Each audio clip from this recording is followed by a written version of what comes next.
Assalamualaikum warahmatullahi wabarakatuh. Selamat pagi anak-anak. Bagaimana kabar kalian hari ini?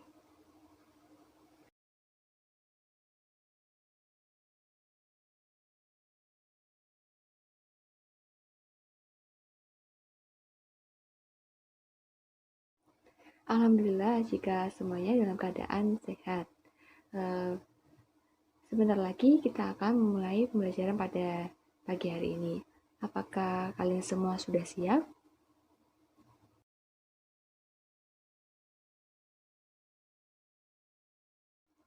Setelah ini, silakan kalian dapat presensi di WhatsApp grup dengan cara mengirimkan pesan suara dengan menyebutkan nama, nomor absen, dan kelas. Assalamualaikum warahmatullahi wabarakatuh. Perkenalkan, nama saya Wahyu Setianingsih dari kelas 10 IPS 1, nomor absen 34. Terima kasih. Assalamualaikum warahmatullahi wabarakatuh. Perkenalkan, nama saya Muhammad Nafal Adi Pratama dari kelas 10 IPS 1. Terima kasih.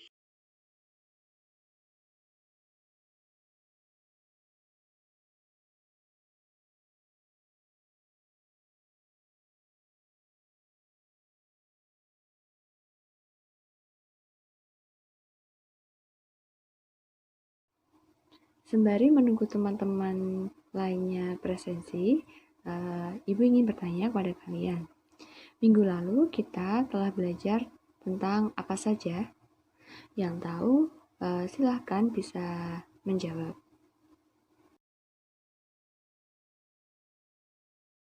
Ya, benar. Minggu lalu kita belajar tentang teks eksposisi.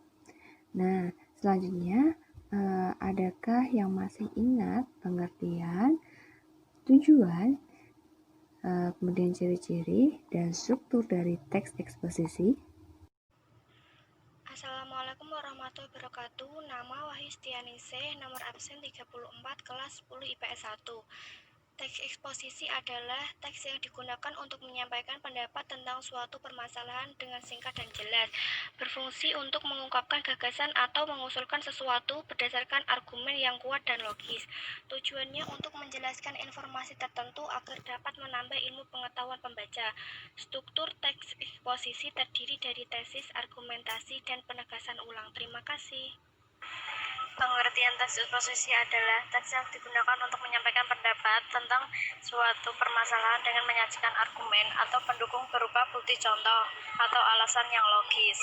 Tujuan teks eksposisi adalah untuk menjelaskan informasi tertentu agar dapat menambah ilmu pengetahuan pembaca, sehingga dengan membaca teks eksposisi, maka pembaca akan mendapatkan pengetahuan secara rinci dari suatu hal atau kejadian. Selain itu bertujuan untuk meyakinkan orang lain.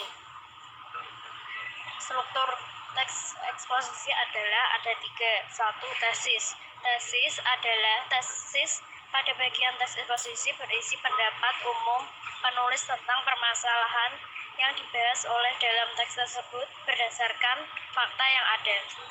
Argumentasi. Argumentasi adalah argumentasi bagian dari struktur teks eksposisi yang berisi alasan atau bukti yang dapat memperkuat atau memperjelas tesis. Penegas ulang. Penegas ulang adalah penegas ulang atau rekomendasi berisi penegasan kembali pendapat penulis yang telah disampaikan di bagian awal teks. Rekomendasi berisi saran atau masukan yang berkaitan dengan permasalahan yang diangkat.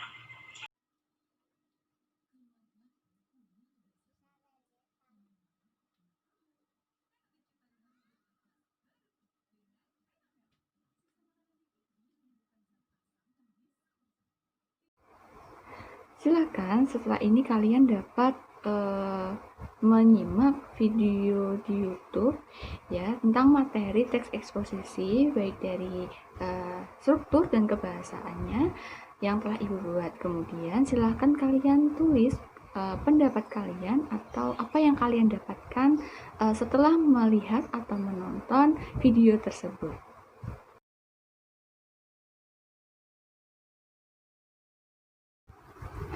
Assalamualaikum warahmatullahi wabarakatuh. Apa kabarnya hari ini?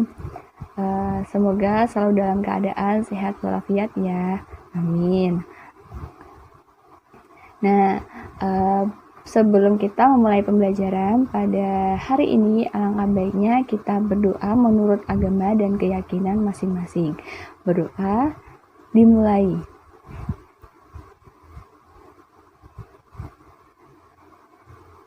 Berdoa selesai. Oke, bertemu lagi dengan Ibu pada pembelajaran hari ini.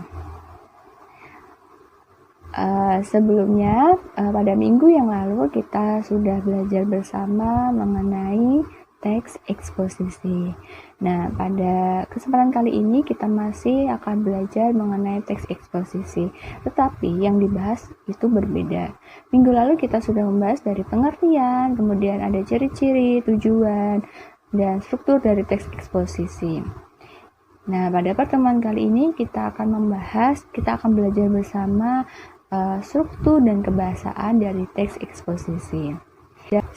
Sekarang Ibu akan membahas mulai dari struktur dari teks eksposisi. Oke, sebelum membahas, pada akhir pembelajaran kali ini ya diharapkan peserta didik itu mampu menganalisis struktur dan kebahasaan dari teks eksposisi.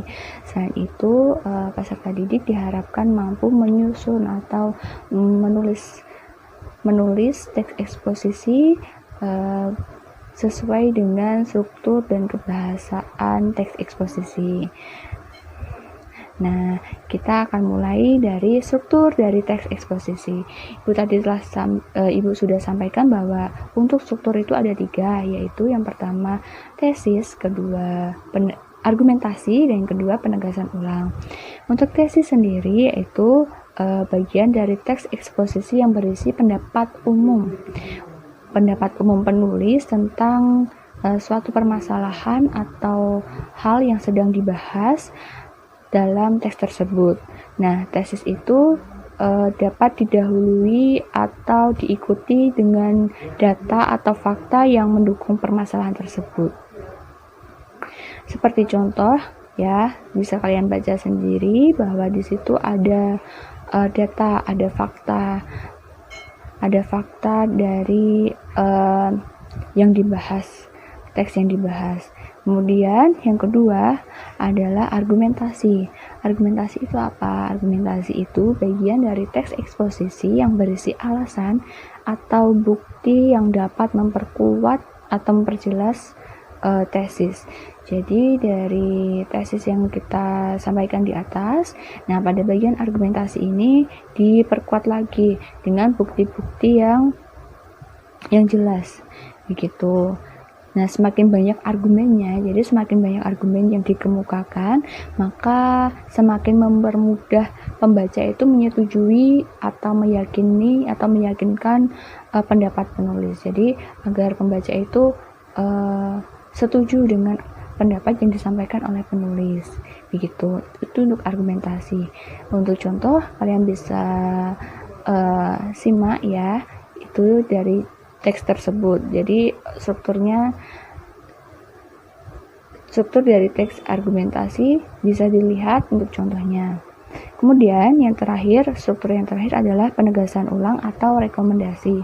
Pada bagian ini, pada struktur ini biasanya terletak pada bagian akhir teks. Nah, berisi apa? Berisi penegasan kembali pendapat penulis yang telah disampaikan pada bagian awal tadi. Jadi pada bagian penegasan ulang ini ditegaskan kembali dari tesis, argumentasi ditegaskan kembali pada penegasan ulang. Nah, selain penegasan ulang, pada bagian ini juga ada rekomendasi. Pada bagian rekomendasi ini berisi saran atau masukan yang berkaitan dengan permasalahan yang sedang diangkat. Nah, ada sarannya pada teks eksposisi itu ada sarannya pada bagian terakhir. Nah, bisa dilihat bersama-sama, itu adalah contoh teks ya pada bagian penegasan ulang atau rekomendasi.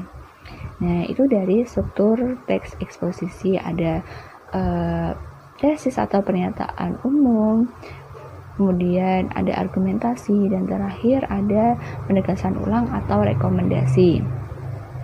Nah, selanjutnya kita membahas mengenai kaidah bahasa teks eksposisi atau kebahasaan dari teks eksposisi.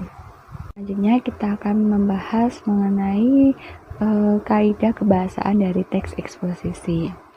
Bisa kita lihat bersama-sama bahwa untuk kaidah kebahasaan teks eksposisi itu ada 4. Yang pertama, banyak menggunakan istilah dalam bidang yang dibahas. Kemudian yang kedua, banyak menggunakan kata sifat atau adjektiva. Yang ketiga, menggunakan kata berimbuhan yang berasal dari kata sifat. Dan yang terakhir, yang keempat, yaitu banyak menggunakan kalimat verbal. Nah, kita akan membahas satu persatu.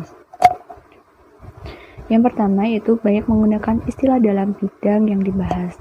Nah, istilah ini sama dengan arti atau makna. Nah, sebagai contoh yaitu istilah di bidang pertanian. Nah, kita bisa cari istilah tersebut pada sebuah aplikasi yaitu Kamus Besar Bahasa Indonesia atau yang sering disebut dengan KBBI 5. Nah, kalian bisa cari arti kata tersebut pada KBBI, pada aplikasi tersebut. Seperti contohnya yaitu istilah dalam bidang pertanian. Yang pertama yaitu irigasi. Di situ irigasi mempunyai makna atau arti yaitu pengaturan, pembagian atau pengaliran air menurut sistem tertentu untuk sawah dan sebagainya. Yang kedua ada terasering. Terasering mempunyai arti lahan miring yang dibuat bertingkat-tingkat untuk pertanian yang berfungsi untuk mencegah longsor.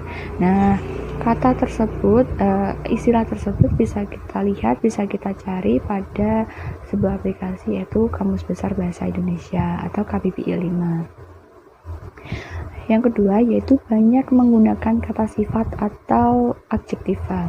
Kata sifat atau adjektiva ini kita bisa tahu dari KBBI. Ketika kita mencari sebuah kata, seperti contoh itu serius. Nah, serius itu adalah kata sifat. Nah, kita bisa tahu serius itu kata sifat dari mana? Dari KBBI, dari Kamus Besar Bahasa Indonesia. Kita akan tahu kata serius itu termasuk adjektiva atau verbal atau nomina. Nah, ternyata ketika kita cek pada KBBI, kata serius itu termasuk dalam kata sifat atau adjektiva. Kemudian ada kata akurat, ada kata alami juga. Nah, kemudian yang ketiga yaitu menggunakan kata yang berimbuhan yang berasal dari kata sifat. Seperti contoh dari kata penipisan. Penipisan itu dari kata dasar tipis. Ya, kata tipis itu termasuk kata adjektiva atau termasuk kata sifat atau adjektiva. Kemudian mendapat imbuhan pe dan an menjadi penipisan yang berubah menjadi nomina, tidak adjektiva lagi, yang berubah menjadi nomina. Nah, kita bisa tahu itu nomina dari mana? Dari KBBI, dari Kamus Besar Bahasa Indonesia. Nah, kemudian yang kedua ada kata berkilau. Berkilau itu dari kata dasar kilau.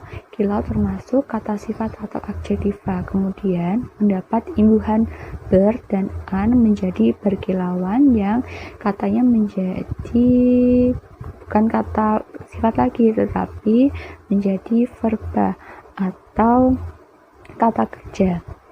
Gitu. Kemudian untuk pembahasan yang terakhir adalah banyak menggunakan kalimat aktif transitif dan aktif intransitif. Nah, untuk yang aktif transitif yaitu kalimat yang predikatnya membutuhkan objek.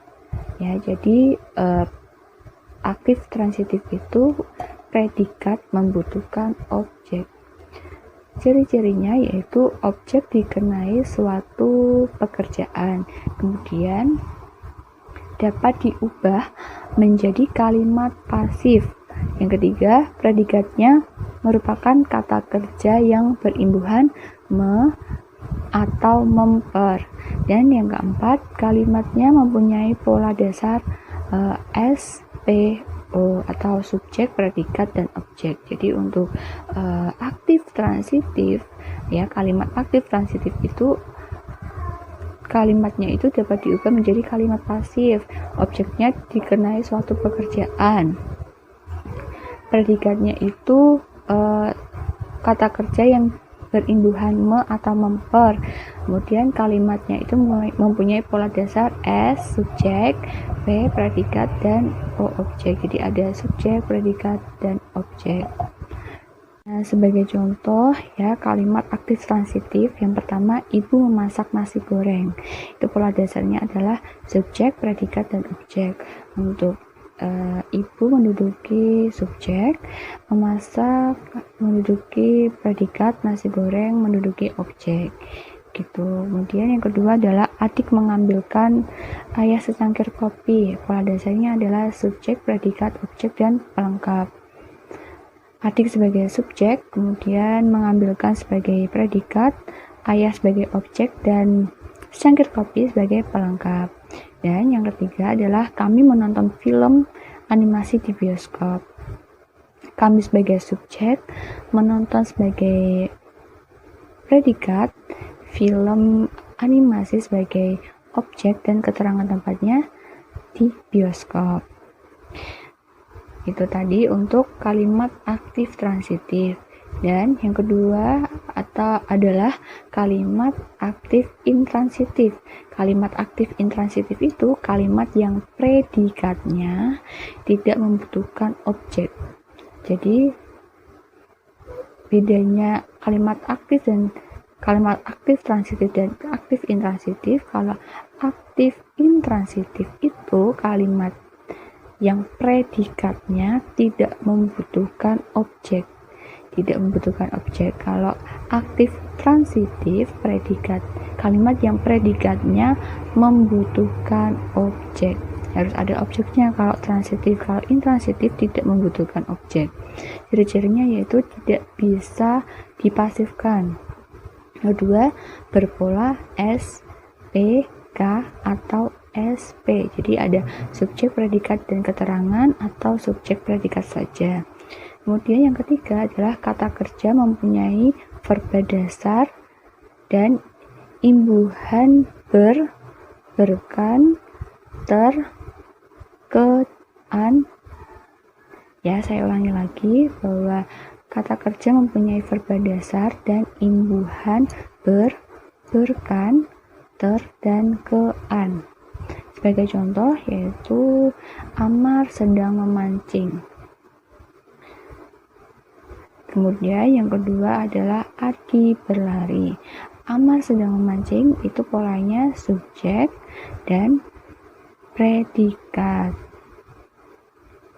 Kemudian untuk yang Adi berlari berarti apa? Polanya subjek dan predikat. Amar sebagai subjek, sedang memancing sebagai predikat. Kemudian untuk yang kedua, Adi berlari. Adi sebagai subjek dan berlari itu predikatnya. Itu tadi untuk menggunakan kalimat aktif transitif dan aktif intransitif. Saya ulangi lagi bahwa aktif transitif itu kalimat yang predikatnya membutuhkan objek. Kalau intransitif, predikatnya tidak membutuhkan objek. Sudah menyimak videonya? Nah, sekarang silahkan kalian dapat berpendapat atau kalian bisa tulis atau kalian bisa menjawab menggunakan pesan suara tentang apa yang kalian dapatkan setelah menyimak video yang ibu bagikan tersebut. Assalamualaikum warahmatullahi wabarakatuh. Perkenalkan, nama saya Siti Mutawadi Ahdayani dari kelas 10 IPS 1 nomor absen 28. Teks eksposisi merupakan teks yang berisi pendapat tentang suatu permasalahan dengan menyajikan argumen untuk mendukung bukti, contoh, atau alasan yang logis. Tujuan dari teks eksposisi yaitu untuk menjelaskan informasi tertentu agar dapat menambah ilmu pengetahuan pembaca, sehingga dengan membaca teks eksposisi maka pembaca akan mendapatkan pengetahuan secara rinci dari suatu hal atau kejadian. Struktur dari teks eksposisi 1. Tesis atau pernyataan pendapat yang berisi pendapat umum penulis tentang permasalahan yang dibahas. 2. Argumentasi berisi alasan untuk bukti yang dapat memperkuat atau memperjelas tesis. 3. Penegasan ulang berisi penegasan kembali pendapat penulis yang telah disampaikan di bagian awal teks. Pada bagian penegasan ulang juga ada rekomendasi, yang mana rekomendasi berisi saran atau masukan yang berkaitan dengan permasalahan yang diangkat.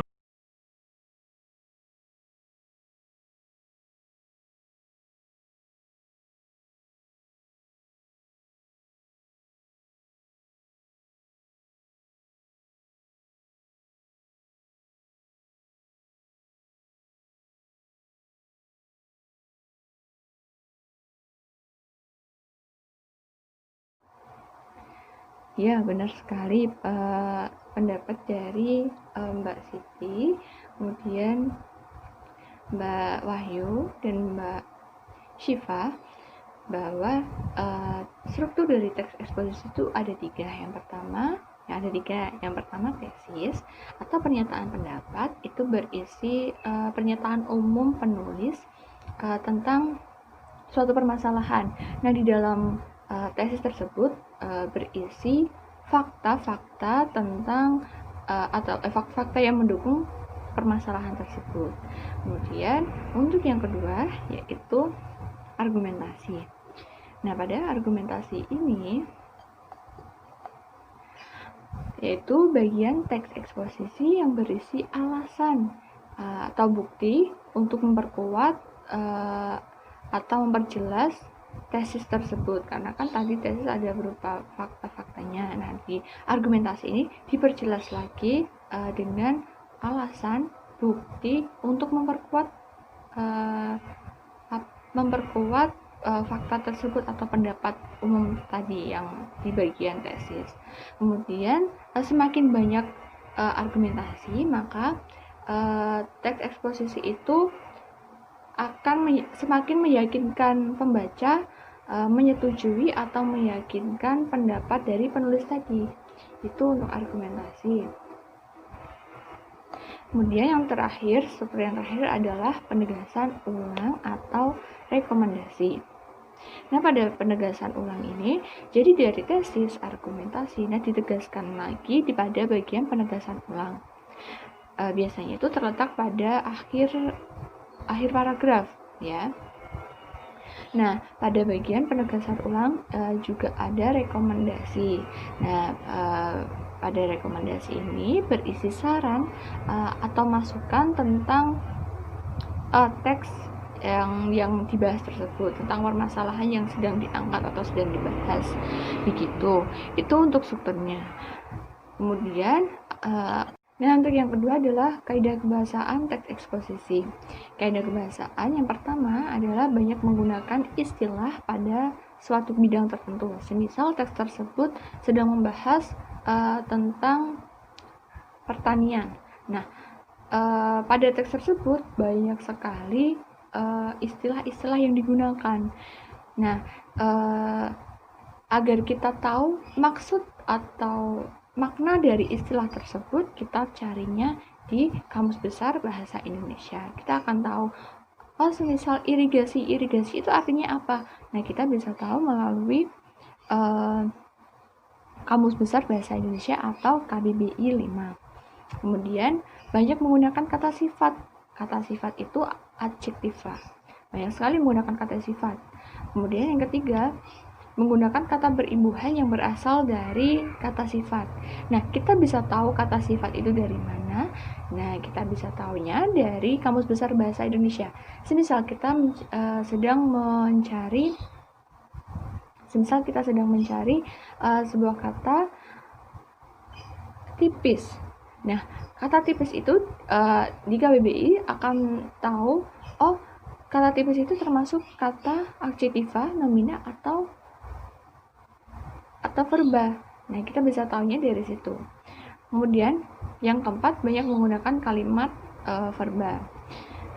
Nah, dari kaidah kebahasaan ini, jadi yang pertama banyak menggunakan istilah pada bidang tertentu, yang kedua banyak menggunakan kata sifat atau adjektiva, yang ketiga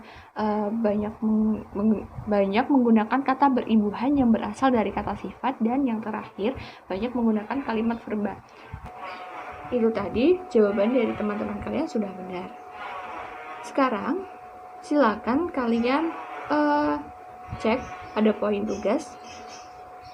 Silakan kalian kerjakan tugas, yaitu kalian mengidentifikasi struktur dan kebahasaan dari teks eksposisi. Dan silakan kalian dapat mengumpulkan sesuai dengan tanggal waktu yang telah ditentukan. Apakah ada pertanyaan seputar struktur dan kebahasaan dari teks eksposisi? Jika tidak ada, berarti kalian semua sudah paham ya. Jika kalian semua sudah paham, kita akhiri pembelajaran daring hari ini. Walaupun kalian di rumah saja, kalian harus tetap jaga diri, tetap jaga kesehatan. Ketika keluar rumah, jangan lupa memakai masker, selalu mencuci tangan, dan selalu membawa hand sanitizer. Tetap semangat walaupun kita belum bisa melakukan pembelajaran secara langsung. Mungkin itu saja dari Ibu. Selamat pagi. Terima kasih. Wassalamualaikum warahmatullahi wabarakatuh.